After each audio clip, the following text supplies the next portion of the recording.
कृष्ण जन्माष्टमी की कहानी। दादी, कल तो कृष्ण जन्माष्टमी है ना? तो कृष्ण जन्माष्टमी की क्या कहानी है? ठीक है, तो मैं आज तुम दोनों को कृष्ण जन्माष्टमी की कहानी सुनाती हूँ। तो सुनो। मथुरा में एक राजा था, कंस। वह बहुत दुष्ट था और उसकी एक प्यारी सी बहन थी, देवकी। वो बहुत ही नरम दिल और दयालु थी। वह सभी की मदद करती थी। देवकी की शादी राजा वासुदेव से हो गई थी। कंस अपनी बहन को छोड़ ही रहा था कि तभी एक दिव्य रोशनी प्रकट हुई। कंस देवकी और वासुदेव का 8वां पुत्र तुम्हारे इस दुष्ट का नाश करेगा। कंस ने देवकी और वासुदेव को काली कोठरी में डाल दिया और जैसे ही बच्चा होता वह बेरहमी से बच्चों को मार देता था। और ऐसे ही उसने देवकी के 7 पुत्र मार दिए। 8वां पुत्र हुआ। तभी भगवान विष्णु प्रकट हुए और कहा, तुम इस बच्चे को गोकुल के नंद महाराज को सौंप दो।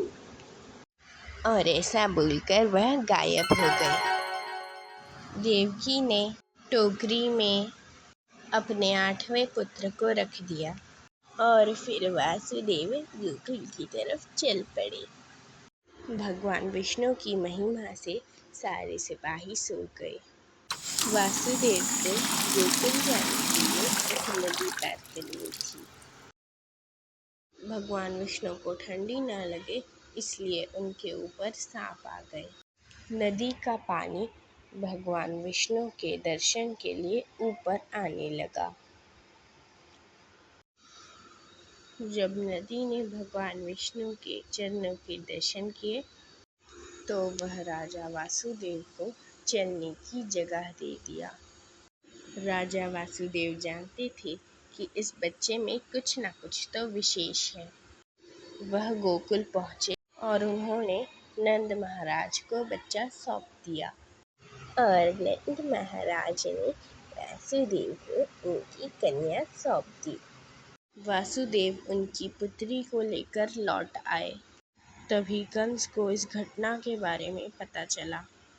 वह उस बच्ची को मारने ही वाला था कि उस बच्ची से देवी दुर्गा प्रकट हुई। तभी देवी दुर्गा कही, तुम्हारे इस दुष्ट का अंत करने के लिए देवकी और वासुदेव का 8वां पुत्र गोकुल के नंद महाराज के यहाँ जन्मा चुका है। उस 8वें पुत्र का नाम था कृष्ण। उसकी लीलाएं पूरे गोकुल में फैल गई और आगे चलकर उसने कंस के दुष्ट का अंत भी किया। और इसलिए हम जन्माष्टमी में उनका जन्म का उत्सव मनाते हैं और उनकी लीलाएं देखते हैं और माखन की मटकी फोड़ते हैं। Like, share and subscribe our channel for more such videos. Thanks for watching.